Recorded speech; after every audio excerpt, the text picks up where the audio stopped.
TV ground report देख रहे हैं आप। झालावाड़ में सरकार विकास के नाम पर काली सिंध थर्मल पावर परियोजना तो ले आई, लेकिन यहां रहने वाले लोगों को उनके हाल पर छोड़ दिया। दीवड़ी गांव के जमीन के बदले कुछ पैसे दिए गए, लेकिन जमीन छिन जाने की वजह से उनकी रोजी रोटी पर संकट खड़ा हो गया है। परियोजना की वजह से पूरा गांव जल जमाव से परेशान है। गांव की जमीनें पानी में डूब चुकी हैं। आखिर विकास यहां के लोगों के लिए अभिशाप कैसे बन गया, आप इस ग्राउंड रिपोर्ट में देखिए।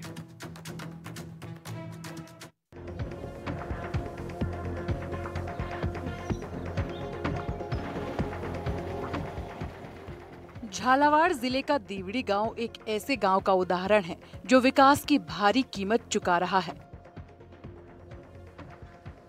झालावाड़ की काली सिंध थर्मल पावर परियोजना को पानी की आपूर्ति के लिए बनाया गया था।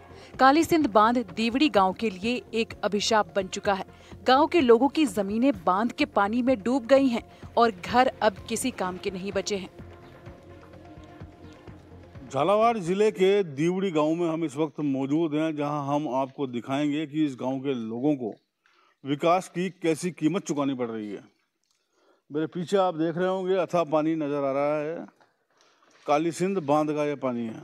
काली सिंध बांध काली सिंध नदी पर बना है। मध्य प्रदेश से काली सिंध नदी आती है, कई किलोमीटरों का सफ़र करके झालावाड़ पहुंचती है, जहां पर यह बांध बनाया गया है। बांध बनाने के पीछे जो मंशा थी, मुख्य रूप से काली सिंध थर्मल पावर परियोजना को पानी दिया जाना है। बांध की जो प्रस्तावित लंबाई थी, उससे फिलहाल बांध की ऊंचाई लगभग 2.57 मीटर कम रखी गई है, यानी कि इसकी ऊंचाई बाद में बढ़ना प्रस्तावित है। आपको कुछ टापू जैसे हिस्से मेरे पीछे नजर आ रहे होंगे, इनके बारे में बताना चाहूँगा। ये वो ज़मीनें हैं जो दीवड़ी गांव के लोगों की ज़मीनें हुआ करती थी, जिन पे ये लोग खेती करते थे। अब इनकी ज़मीनें खेती में डूब गई। 60,000 रुपये प्रति बीघा के हिसाब से इनको मुआवजा मिला है। गांव के लोगों को डूबी हुई जमीनों का मुआवजा तो मिला, लेकिन मुआवजे 10,000 से लेकर 6 लाख प्रति बीघा की दर से दिया गया, जो कि नाकाफी था।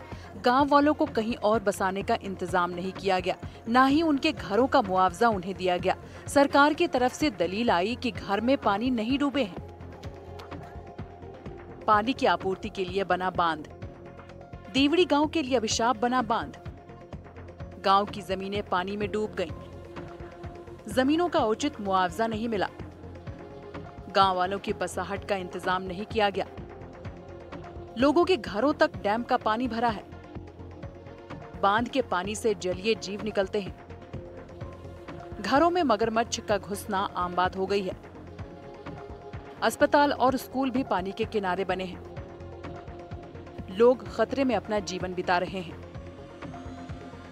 गांव वालों का कहना है कि मुआवजा काफ़ी कम है, और वाकई में अगर आज के परिप्रेक्ष्य में हम बात करें तो मुआवजा काफ़ी कम है, क्योंकि 60,000 रुपये बीघा में कोई ज़मीन नहीं मिलती है। कुल मिलाकर अब ये कह सकते हैं कि ये जो गांव है पूरा बर्बादी के कगार पर पहुंच चुका है। यहाँ के जो लोग अब फिर थोड़ी बहुत खेतीबाड़ी करते हैं गर्मी के दिनों में, वो भी अपनी जान जोखिम में डाल के करते हैं। अभी जैसे कि हमने आपको तस्वीरों में दिखाया, मेरे पीछे घाट बना हुआ है। इस घाट को यूँ कहें तो गाँव वालों का ये पोर्ट है, एक छोटा सा बंदरगाह है। प्रत्येक घर यहाँ का जो फिलहाल इस गांव में रह रहा है, उसके पास एक अपनी नाव होती है।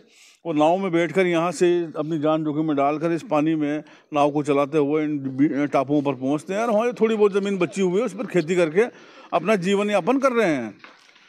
गांव में काफ़ी सारे घर हुआ करते थे। गांव के दृश्य देखकर आप समझ सकते हैं कि गाँव में इस गाँव की हालत अब क्या हो चुकी है। गाँव पूरी तरह से उजड़ चुका है। ज़्यादातर लोग यहाँ से बाहर निकल चुके हैं। रोजी रोटी कमाने के लिए लोग यहाँ से चले गए हैं। गांव लगभग उजड़ गया है। काफ़ी कम लोग यहाँ पर रह गए हैं। गांव वालों का साफ तौर पर कहना है कि विकास की कीमत इनको अपनी बर्बादी से चुकानी पड़ रही है। लेकिन वास्तविक स्थिति की यदि बात की जाए तो गांव में जो घर बचे हैं वो हरगिज रहने के लायक नहीं है, क्योंकि गांव के घरों तक डैम का पानी भरा हुआ है। यहाँ जलीय जंतु आए दिन पानी से बाहर निकलकर घरों में घुस जाते हैं। बांध के पानी से निकलकर बड़े बड़े मगरमच्छों का गांव में घुसना आम बात हो गई है। वहीं गांव का स्कूल और चिकित्सा केंद्र भी बिल्कुल पानी के किनारे है। वहां भी जानवरों के आने का खतरा बना रहता है। क्या नाम है आपका? मोहनलाल जी। अब मोहनलाल जी, डैम बन गया, डैम का पानी आपके गांव तक आ रहा है, क्या परेशानी हो रही है? परेशानी तो क्या, जानवरों की परेशानी है बिल्कुल।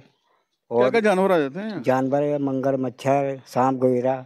अच्छा, सांप वगैरह मगरमच्छ आते हैं। हाँ। और मुआवजा मिला है आप लोगों को? मुआवजे मकाना का नहीं मिले बिल्कुल ही। मकानों का नहीं मिला, जमीनों का? जमीन का भी बहुत कम मिले। कितना मिला? 60,000 रुपये बीघा से मिले। मजदूरी करने कहाँ जाते हो?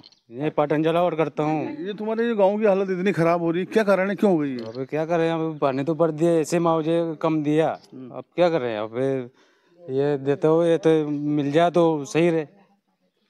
तो अब जैसे पानी तो पूरा गांव तक पानी आ गया, जमीनों को मुआवजा तुम्हें मिल रहा है, घरों का कुछ नहीं मिला है, अब लोग कहाँ चले गए यहाँ के? अबे मजदूरी करके पेट भर रहा हूँ, क्या करें। क्या नाम है आपका? जयलाल। तो जयलाल जी, क्या हालात है गाँव के? गाँव के हालात तो नहीं खराब, भगवान। क्या खराबी हो रही है? रोजाना मजदूरी करने जाते हैं और मजदूरी करके पेट भरते हैं। इसके अलावा गांव में विकास कार्य भी नजर नहीं आते, क्योंकि गांव बिल्कुल उजड़ा हुआ दिखाई देता है। यहाँ रहने वाले अधिकांश लोग खेती बाड़ी की जमीन खत्म हो जाने के चलते बाहर जाकर मजदूरी करने लगे हैं। वहीं कुछ लोग ऐसे भी हैं जिनकी जमीनें पानी में डूब गई हैं, लेकिन जमीनों का कुछ हिस्सा टापू के रूप में पानी से बाहर रह गया है। क्या नाम है आपका? गीता बाई। तो गीता बाई जी, ये गाँव में पानी आ गया, गाँव पूरा सूना हो गया, उजड़ गया, क्या हो गया है? कई करा जो हो गया, जो डेम बांध दिया, अब हम कोई रखावे नहीं, मजदूरिया कर गए घर का। तो अब क्या मांग करते हो सरकार से? सरकार से यही मांग करा के वोटे बसाओ के एक जमीन का भी मुआवजा चिन्ह दिया। आपका क्या नाम है? मांगी भाई। मुआवजा मिला है? घर का जमीन का मिले माए तो, और मकान का तो मिले। तो अब क्या चाहते हो? अब मकान के छाव आए और कहीं कटी कटी जगह। गांव पूरा सूना पड़ा है, लोग ही नहीं है। सुनना पड़ा तो कहीं करा, जो मजदूरी करा पिक में जावान वोटेर फिर आवा फिर। ऐसे लोग जिनकी जमीनें पानी के बीच में टापूनुमा नजर आती हैं, ये सभी गांव में नाव में बैठकर उन जमीनों पर भी खेती करने जाते हैं, जहां रोजाना अपनी जान जोखिम में डालकर ये थोड़ी सी फसल के लालच में काम कर रहे हैं, क्योंकि इनके पास आय का अन्य कोई भी स्रोत उपलब्ध नहीं है। आपका क्या नाम है? दुर्गा बाई।